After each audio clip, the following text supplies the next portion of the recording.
John 8:31-46. To the Jews who had believed him, Jesus said, "If you hold to my teaching, you are really my disciples. Then you will know the truth, and the truth will set you free."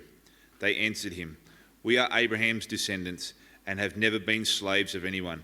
How can you say that we shall be set free?" Jesus replied, "Very truly I tell you, everyone who sins is a slave to sin. Now a slave has no permanent place in the family, but a son belongs to it forever. So if the Son sets you free, you will be free indeed. I know you are Abraham's descendants, yet you are looking for a way to kill me, because you have no room for my word. I am telling you what I have seen in my Father's presence, and you are doing what you have heard from your father." "Abraham is our father," they answered. "If you are Abraham's children," said Jesus, "then you would do what Abraham did. As it is, you are looking for a way to kill me, a man who has told you the truth that I heard from God. Abraham did not do such things. You are doing the works of your own father." "We are not illegitimate children," they protested. "The only father we have is God himself." Jesus said to them, If God were your father, you would love me, for I have come here from God. I have not come on my own, God sent me. Why is my language not clear to you? Because you are unable to hear what I say. You belong to your father, the devil, and you want to carry out your father's desires. He was a murderer from the beginning, not holding to the truth, for there is no truth in him. When he lies, he speaks his native language, for he is a liar and the father of lies. Yet because I tell you the truth, you do not believe me. Can any of you prove me guilty of sin if I am telling the truth? Why don't you believe me? Whoever belongs to God hears what God says. The reason you do not hear is that you do not belong to God." Sorry, I went over a little bit. This is the word of the Lord.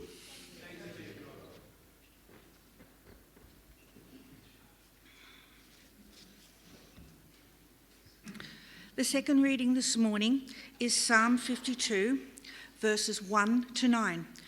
If you have a Pew Bible, it is on page 574. Psalm 52, 1 to 9. "Why do you boast of evil, you mighty man? Why do you boast all day long? You who are a disgrace in the eyes of God, your tongue plots destruction. It is like a sharpened razor, you who practice deceit. You love evil rather than good, falsehood rather than speaking the truth. You love every harmful word, O you deceitful tongue. Surely God will bring you down to everlasting ruin. He will snatch you up and tear you from your tent. He will uproot you from the land of the living. The righteous will see and fear. They will laugh at him, saying, 'Here now is the man who did not make God his stronghold, but trusted in his great wealth and grew strong by destroying others. But I am like an olive tree, flourishing in the house of God. I trust in God's unfailing love forever and ever. I will praise you forever for what you have done. In your name I will hope, for your name is good. I will praise you in the presence of your saints.'" This is the word of the Lord.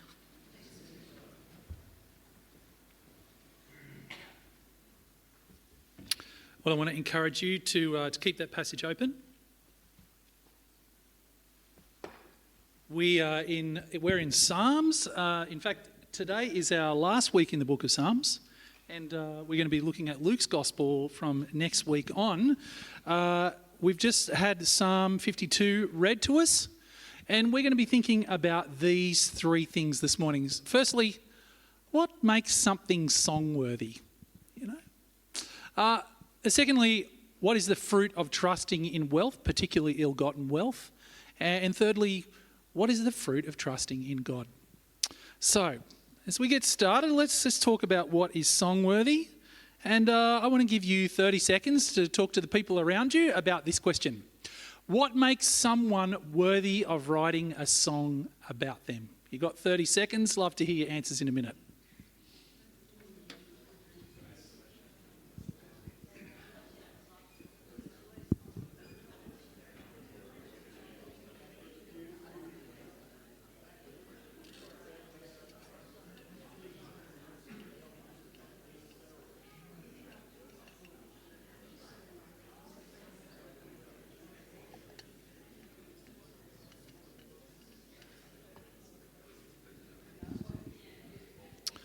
Okay, love to hear some answers. What makes someone worthy of writing a song about them? What do we reckon? Yeah. If they'll, you love someone. Yeah. So the world is full of love songs, isn't it, Sally? Has John written one for you? Oh, love it. Beautiful. Okay, yeah. Broken heart. Yeah, we can talk about those in a second. Yes. What else? Yeah? Has anyone else got any other thoughts? Yeah, Bob. Someone's done a lot of good for people. Yeah. Okay. All right. Excellent. Okay. Well, I think it's a fair thing to say that our society is full of people who've written songs about other people. Sometimes we don't know who they are. So I don't know if you guys know this, you're so vain, I bet you think this song is about you. Carly Simon. Oh, that's the one you thought of straight away. Yeah, it's a really good one. For people who are a bit younger than that, there's another person who's made, I think it may be $1 billion out of writing songs about ex-boyfriends, and that is Taylor Swift. She famously has written so many songs about her ex-boyfriends and boyfriend, good and bad, it goes both ways. She's done very well out of it. I guess people have different views about that. Today, as we look at Psalm 52, actually we are reading a song, going through a song that is written about a guy called Doeg the Edomite. Now, here's my challenge to potential parents. There's not many kids called Doeg these days, so maybe that's a name you'd like to consider for your children. But at the beginning of the psalm, and this is part of Scripture, this verse here, for the director of music, a maskil of David, so it's attributed to King David, famous King David, David and Goliath, that David. When Doeg the Edomite had gone to Saul, which is King Saul, and told him, David has gone to the house of Ahimelech. Now, if you're thinking, what is that all about? What are we going? Well, actually, let me talk you through this. So this is such a famous story that actually many paintings have been subsequently made about this story. The story is this. Jesus talked about it as well. I'm going to show you the verse in a minute. The story is this, that David is running away from King Saul. King Saul is incredibly threatened by David. He somehow knows that David is going to be the next king, so he wants to kill him. And David and his mates are on the run. They go to the house of the Lord in Nob, and they meet there. The priest, that's the priest called... Nope. Youth group have broken the laser. Okay. They meet Ahimelech, the priest, and they say to Ahimelech, look, David says, my friends are really hungry. They're really hungry. And the priest says, well, the only bread that we have is the bread of the presence of God, which only the priests are allowed to have. But I'm going to give it to you guys, and I'm going to give you the sword of Goliath, we know about David and Goliath. Now, while that's all happening, there's another guy there. And the other guy who's there is King Saul's chief shepherd. His name is Doeg, the Edomite. And so he thinks to himself, yeah, look, you know what? This is kind of treasonous. I'm going to go and tell the king, and I'm going to do very well out of it. Thank you very much.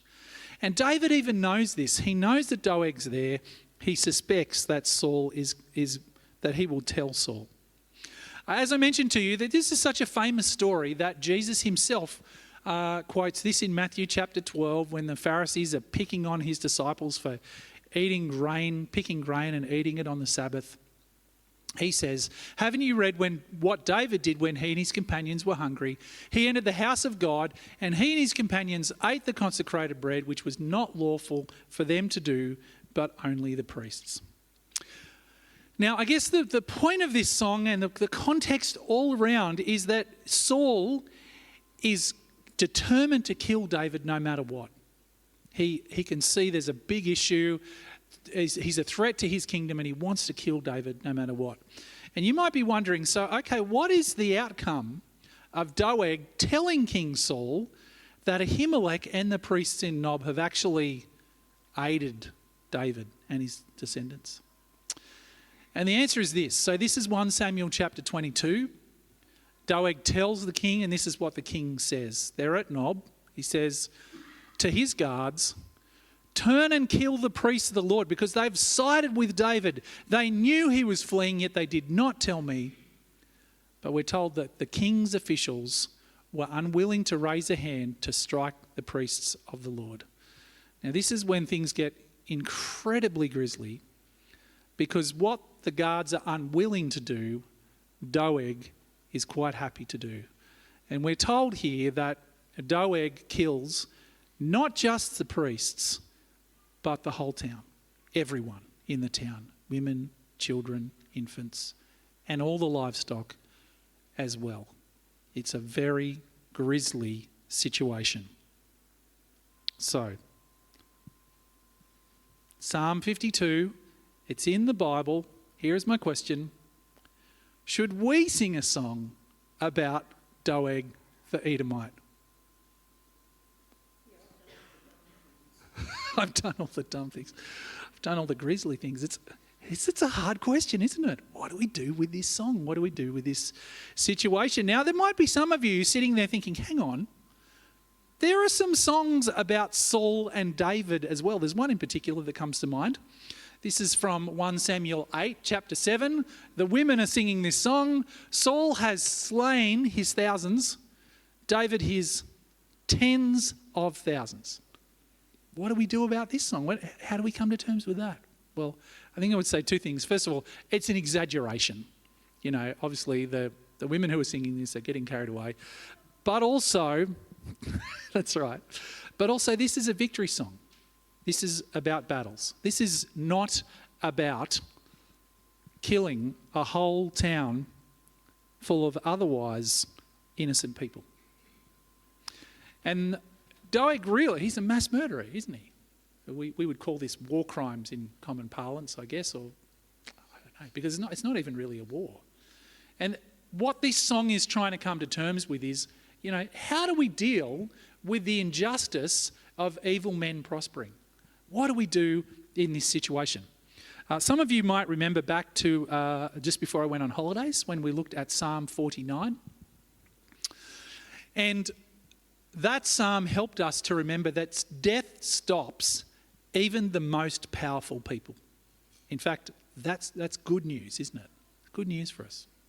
So what are we doing today then with this psalm? What's it helping us to think through? Well, it's helping us to think through the fruit of trusting in wealth versus the fruit of trusting in God.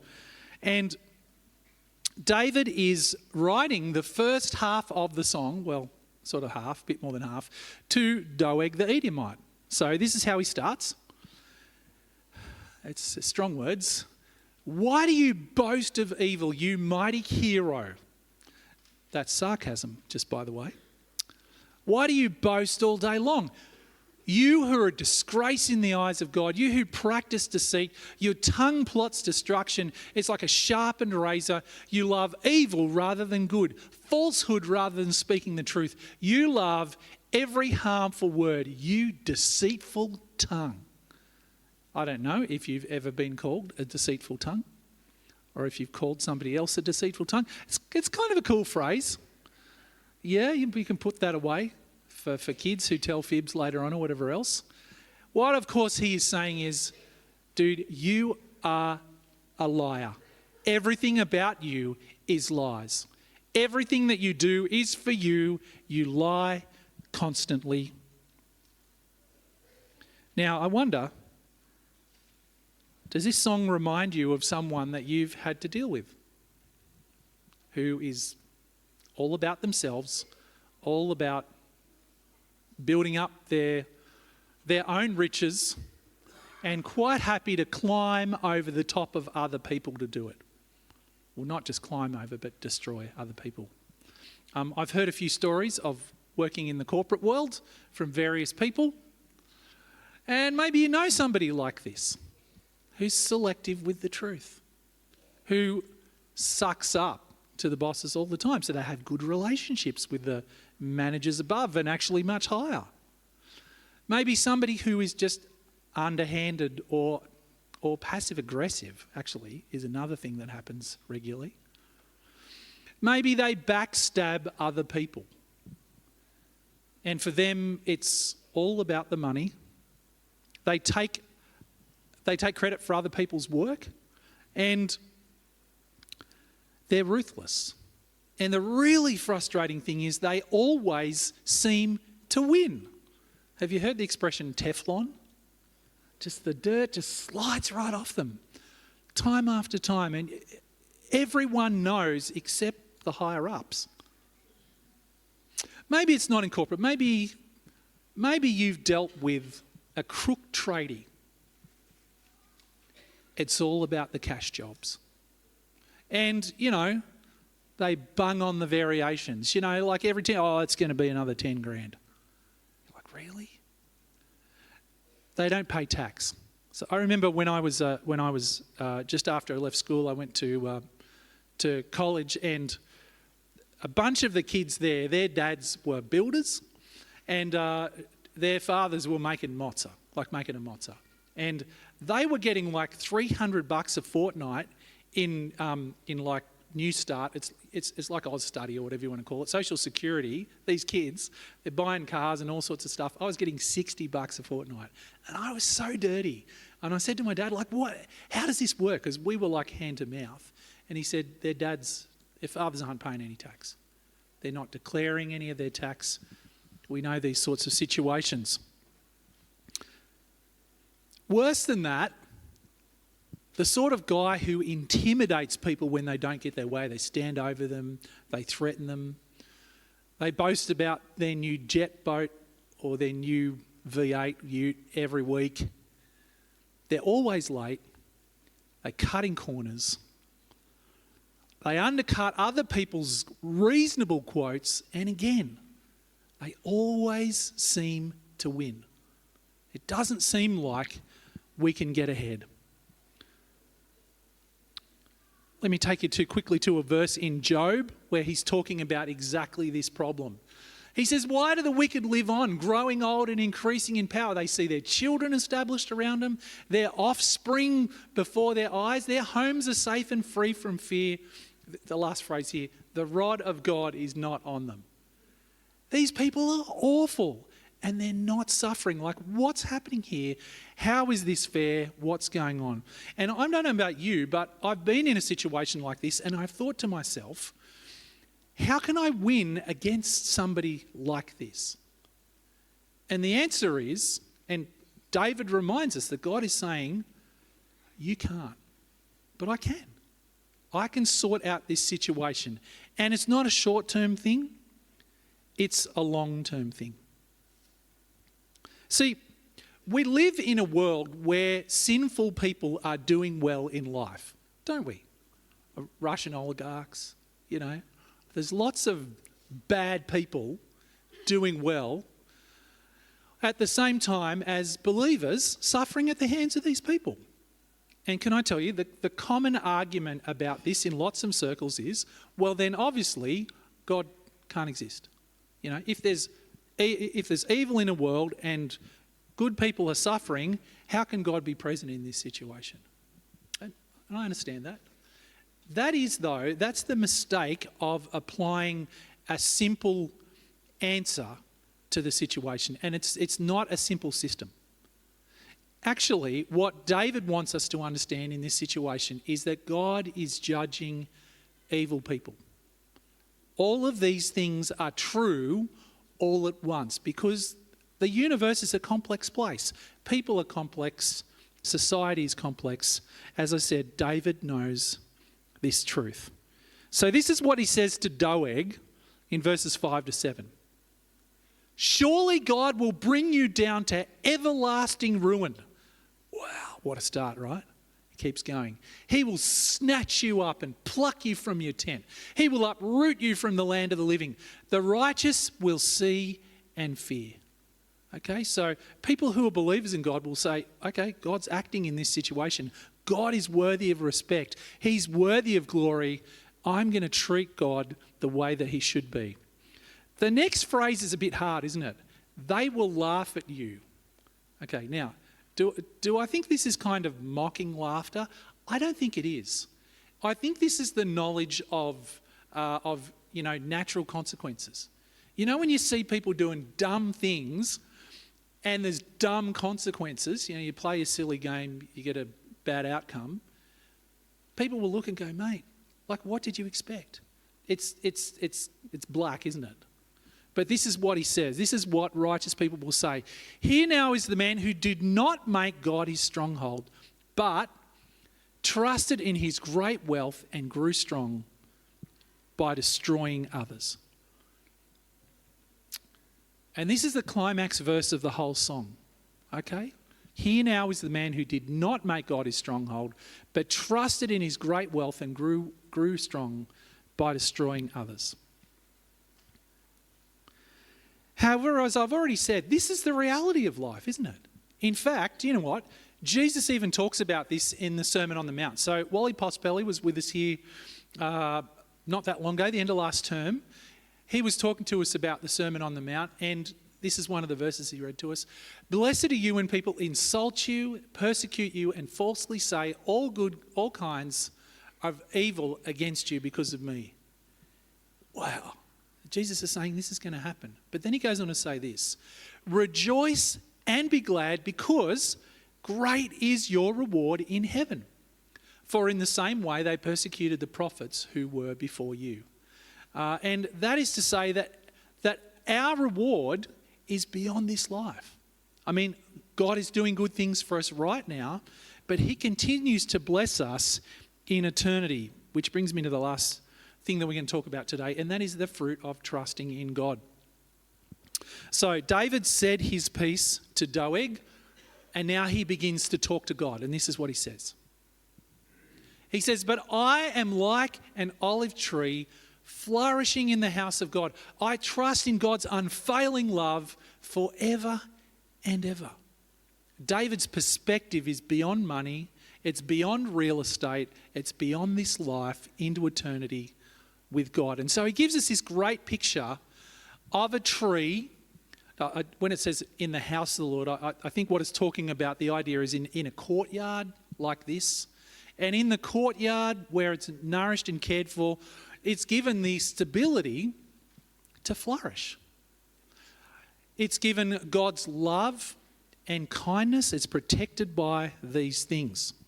This is the sort of thing that we're thinking about. Now, I'm about to show you a picture of another tree. Before I show you that not the icon, I'm going to give you 15 seconds to look at the tree and try and tell me how old it is. You ready? Here we go.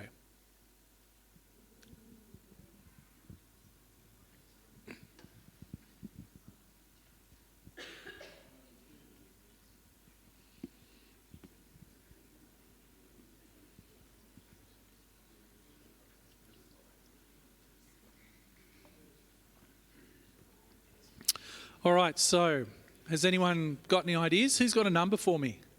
John? 1,300. 1,300? Yep. You reckon 2,500? Okay. 36. I take it and I raise it. Has anyone got another one for me? Okay, all right, let me tell you. So this tree is in Greece, in a place called Vouves. I think I've pronounced that correctly, but probably not. It is estimated to be 4,000 years old. Isn't that astonishing?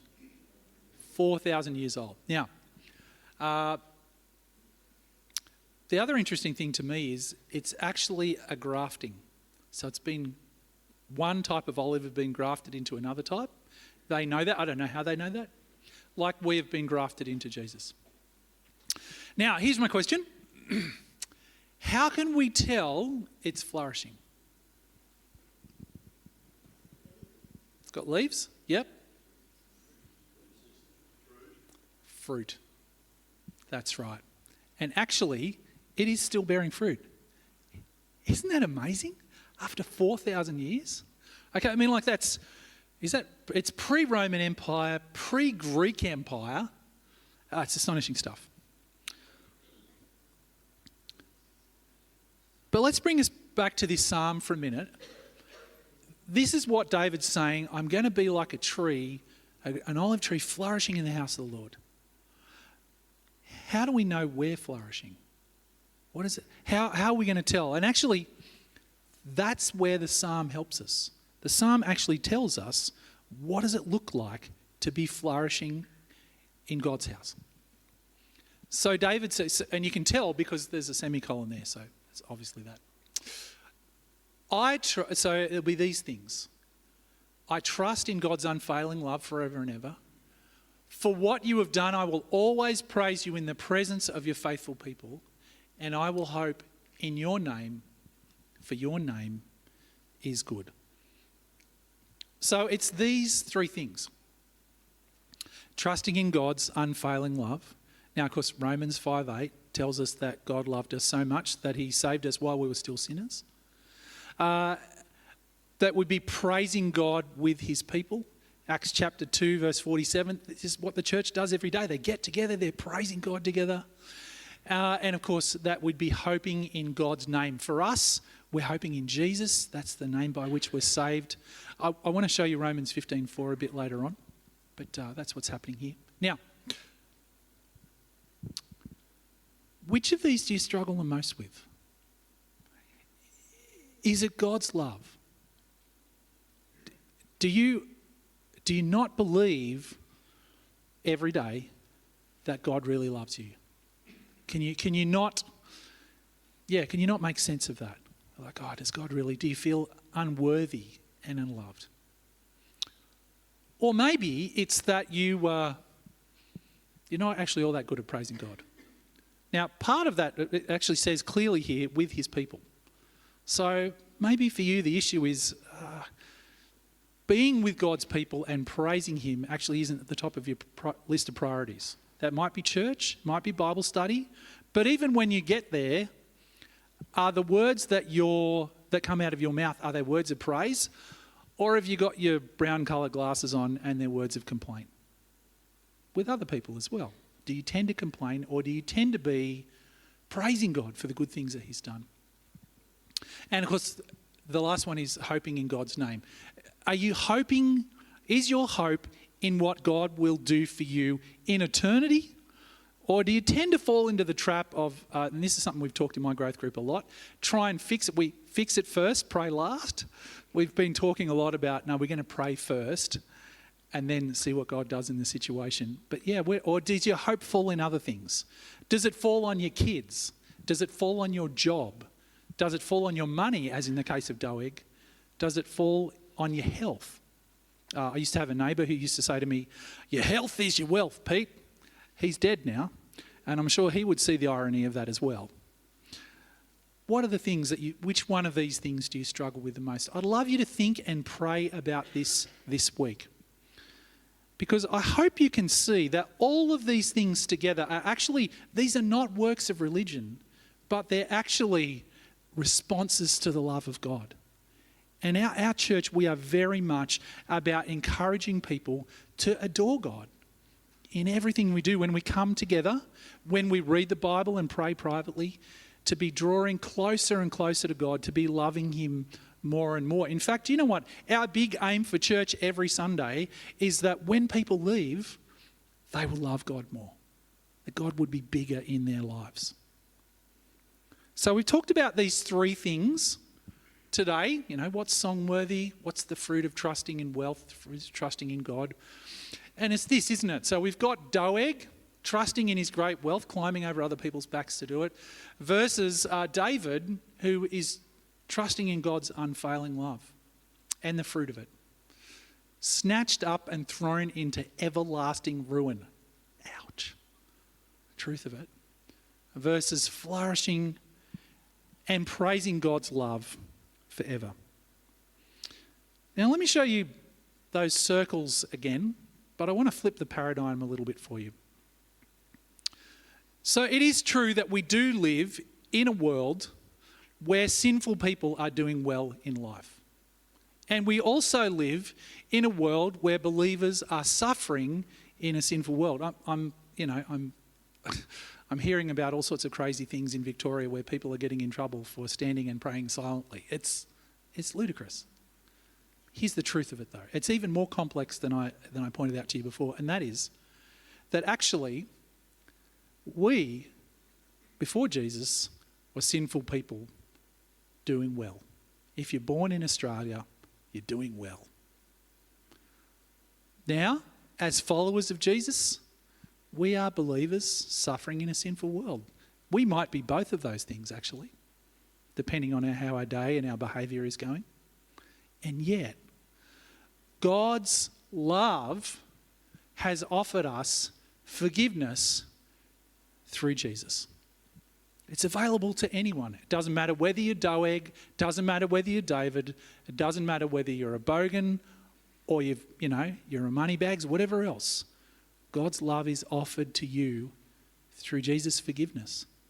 And you can be one of his people. And do you know what? The crazy thing is that David hoped for this day. As he wrote the Psalms, he hoped for a day when God would redeem his people, would save his people and care for them forever. David looked forward to this, and we have it. I want to finish off as the band comes up, just to show you a verse from Romans. This is Romans 15:4. It so neatly encapsulates what the Psalms and the Old Testament help us to do. It says, "For everything that was written in the past was written to teach us, so that the endurance taught in the Scriptures and the encouragement they provide, we might have hope." Isn't that such a great verse?